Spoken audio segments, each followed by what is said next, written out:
History, lesson number 3, Bhakti cult and Sufi heritage, part 1. Indian society is inclusive of many cultures. Indians, they're following their own caste system, their own superstitions, and many of the rituals. Everything, all these points, everything is deep rooted in the society. All the cultures are giving the importance to attain moksha, salvation. If we get moksha only, we'll get heaven or swarga.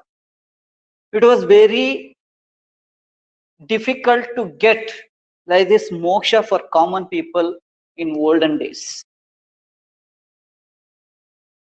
Only the higher category people, they were having the rights to get education and to rights to do all the main important things regarding gods. It was very difficult to get moksha for common people. So many of the saints, many of the Sufis, they made social and religious reformation in the society. They stressed the importance of global brotherhood. Global brotherhood. Everybody should think about all our brothers and sisters. And they thought the bhakti is the best way to attain moksha. Bhakti is the best way to attain moksha. So this path is called Bhakti cult. The word Bhakti is from the Sanskrit word Bhuj. Bhuj means the knowledge. Bhuj means the knowledge. So what is the meaning of Bhakti? Single-minded, intense devotion to God. It was a complete surrender of oneself to God. Surrendering to God. The movement which emphasized primarily these ideas was the Bhakti movement, devotion to God. Bhakti to God was accepted as salvation. So, gist of Bhakti cult. There are 4 important points. Bhakti cult condemned discrimination, making high and low, ತಾರತಮ್ಯ ಮಾಡುವುದು. So Bhakti cult started to condemn discrimination. It preached equality. It preached global brotherhood, like all our brothers and sisters. The saints of Bhakti cult opposed and condemned superstitious practices. Superstitious means moodanambikegalu. So now black cat, while walking in the road, if black cat passed to from one side to another, it will be called bad events may happen in that day. So like that many. So while coming out of the house, if you see empty koda, bindige, then that day will be spoiled. So like that many practices what we are practicing daily is called as superstitious, moodanambikegalu. So the saints of Bhakti cult started to oppose and condemn the practicing of superstitious. Third one, they undertook the task of uniting the hearts of people. So those who are fighting each other, they made them unit. They made them unity. So they undertook the task of uniting the hearts of people. Fourth one, according to Sufi saints, dharma is love and service to mankind. So everybody should service to mankind. And God is one, not many. God is one, not many. It was preached by Sufi saints. So these were the gist of Bhakti cult. So what were the principles of Bhakti movement? God is one, not many. Promote brotherhood, all our brothers and sisters. Follow the path of true devotion. Devotion means bhakti. So we have to follow a good path to get true devotion. If you, while doing puja and all, or while doing namas, or while doing prayer to the God in church and all, what you'll do? Simply you'll raise your hands and simply you'll close your eyes. Is it? That should not do. So you have to do a true devotion. ಒಂದು ಒಳ್ಳೆಯ ಒಂದು ಭಕ್ತಿಯಿಂದ ನಾವು ಏನನ್ನು ಬೇಡಿಕೊಂಡ್ರು ಕೂಡ will get everything. So we are not getting everything. What we ask we are not getting. Will say God is not giving, but it is not true. So you have to do true devotion. ಭಕ್ತಿಯಿಂದ ಕೇಳ್ಕೊಂಡ್ರೆ so the God will give everything. So you ask, he is ready to give. So how you should ask? With true devotion you should ask. ಒಳ್ಳೆಯ ಭಕ್ತಿಯಿಂದ ಕೇಳಿದ್ರೆ so the God will give everything. So emphasis on right actions. So you should emphasize on right actions. So you should have a good character, a good character. So these were the principles of Bhakti movement. So while studying about Bhakti movement, it is divided into two parts. One is the Bhakti saints of South India and the Bhakti saints of North India. So we'll study in this class Bhakti heritage in South India. So first of all, Andal. So Andal is one among the 12 Alvars. 12 Alvars. Alvars means saints, the Vishnu devotees of Tamil Nadu. She was the only woman Alvar of Vaishnavism. She was the only woman Alvar of Vaishnavism. Her original name was Goda Devi. Her original name was Goda Devi. She was a great devotee of Krishna. Her father was making flower garlands and offering it to Krishna temple of Srivilliputtur. Srivilliputtur. So Andal loved Krishna and she claimed that he was her husband. So like that she was having the loving towards Krishna. She wrote Tirupavai. And she dedicated to God. In Tamil Nadu, Tirupavai Vrata. Vrata means a ceremony, a religious observance. It is very famous. According to Alvars, all Vishnu devotees are equal. All Vishnu devotees are equal and their birth should not be questioned. Their birth should not be questioned. And Andal, she condemned caste discrimination. Caste discrimination. It was a criminal offense. She believed like that. She believed that caste discrimination is a criminal offense. So this is about Andal, one of the Vishnu devotee of Tamil Nadu. So next, Akka Mahadevi. All are knowing about Akka Mahadevi. She was one of the Vachana poet of 12th century and she gave much contributions to Vachana literature. She got birth in Udutadi of Shivamogga district. Udutadi of Shivamogga district. Her parents were Nirmala Shetty and Sumati. She claimed Channamallikarjuna himself to be her husband, but her parents forcibly got her married to King Kaushika. So when she married, she got to get trouble while servicing to her guru, her linga, her jangama. So she left the palace and she started to stay at Anubhava Mantapa in Kalyana. Anubhava Mantapa in Kalyana. So Anubhava Mantapa was established by Basavanna.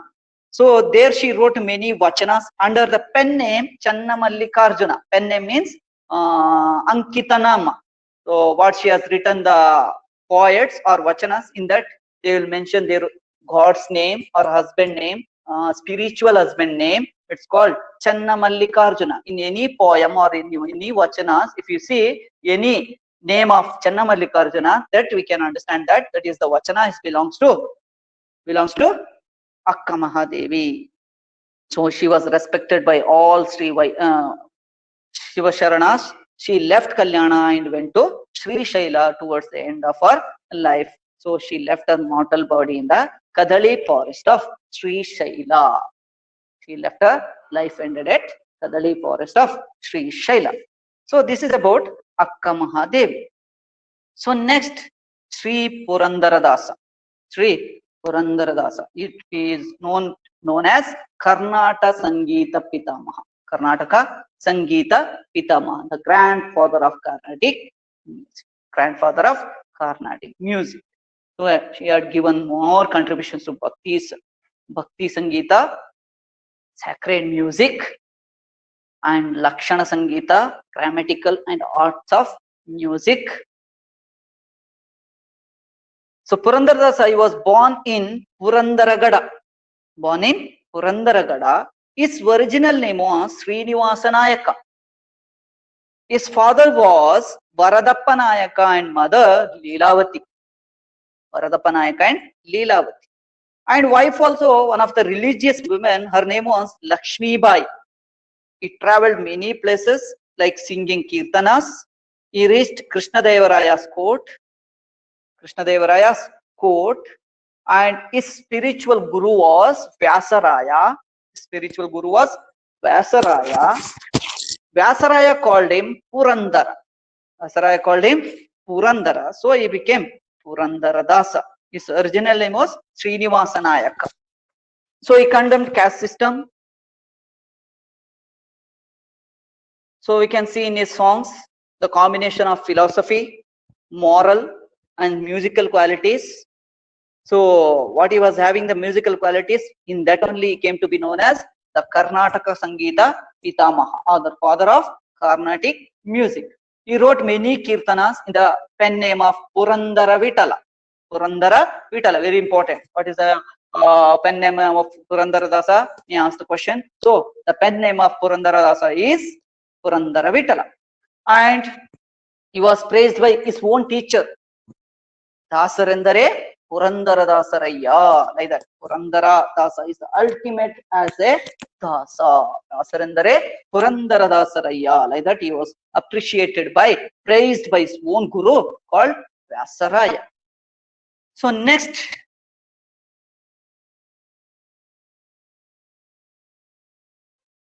Kanakadasa.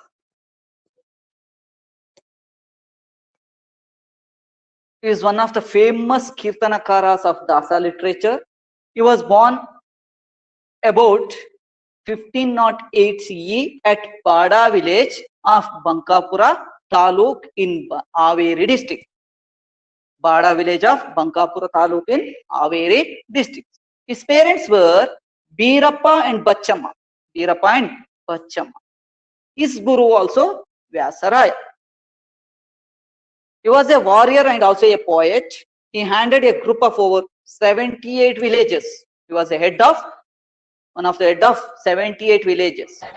It is said that he found a pot full of gold and he came to be known as Kanaka. He renounced worldly things and became a disciple of Vyasaraya. Later he came to be known as Kanakadasa. He has composed many kirtanas with the pen name of Adikeshava. His pen name Adikeshava. He composed many kirtanas and Adikeshava was his personal god. He has criticized the superstitious what was following on that period, and he criticized superstitious in his songs. He has preached the simple path of attaining moksha. He also criticized caste system in his songs. If you hear in his songs, we can understand how he has criticized the caste systems and superstitious. So he wrote many writings: Haribhakta Sara, Nalacharitre, Ramadanya Charite, and Mohana Tarangini. It was a Sangeeta Kavya. The priest of Udupi temple stops Kanaka from entering the temple. So he got birth in lower category. So those who are the priest of Udupi temple, when he went to visit Udupi temple, on that time they refused to see the god of Krishna. On that time It is said that the Lord Krishna, pleased by his devotion, turned his face towards west for Kanaka. So there we can see that Kanakana Kindi in Udupi temple. Those who gone to Udupi temple, we can, there one Kindi is there, a small wall. It is called as Kanakana Kindi. So God only turned that side and given the darshana to Kanakadasa. It's famously called as Kanakana Kindi. So this is about Kanakadasa. Next, Shishunala Sharifa. Shishunala Sharifa. So he was the first Kannada Muslim poet. First Kannada Muslim poet. He was famously called as Kabira of Karnataka. Very important, Kabira of Karnataka. His parents were Imam Sahib and Ajamma. Imam Sahib and Ajamma. He got the Diksha from Govinda Bhatta.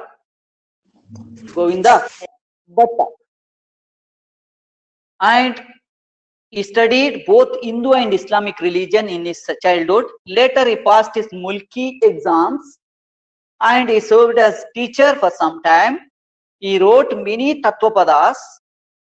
So in his poem we can find out Ravayats, means Muharram words. Muharram words. Muharram means one of the month called in Muslim calendar. It is called Muharram. So he wrote many Muharram words. It's called as Ravayats.